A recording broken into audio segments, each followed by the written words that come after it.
తెలుగు రాష్ట్రాలను చలి గజగజలాడిస్తుంది. ఉష్ణోగ్రతలు భారీ స్థాయిలో పడిపోవడంతో చలికి జనం వణికిపోతున్నారు.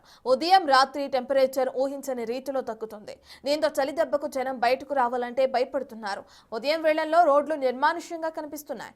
ఏపీలోని ఏజెన్సీ ప్రాంతాల్లో ఉష్ణోగ్రతలు ఒక్కసారిగా పడిపోగా తెలంగాణలోనూ అదే తరహా పరిస్థితి నెలకొంది.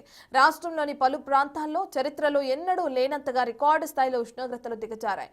దీంతో ప్రజలు చలికి వణికిపోతున్నారు. సంగారెడ్డి జిల్లాలోని కోహిర్లో శనివారం రాష్ట్రంలోనే అత్యల్ప ఉష్ణోగ్రతలు 4.5 డిగ్రీలు సెల్సియస్ నమోదైంది. గత 10 ఏళ్లలో ఇదే అత్యల్ప రికార్డుగా చెప్తున్నారు. ఇక కొమరంభీం ఆసిఫాబాద్ జిల్లాలోని సిర్పూర్లో 4.8 డిగ్రీల కనిష్ట ఉష్ణోగ్రత నమోదైంది. ఇక రాబోయే 2 రోజుల పాటు కూడా అత్యల్ప ఉష్ణోగ్రతలు నమోదయ్యే అవకాశం ఉందని హైదరాబాద్ వాతావరణ కేంద్రం హెచ్చరించింది. ఈ మేరకు అన్ని జిల్లాలకు ఆరెంజ్ అలర్ట్స్ జారీ చేసింది. ప్రజలు చలి ప్రభావానికి గురి కాకుండా జాగ్రత్తలు పాటించాలని సూచించింది.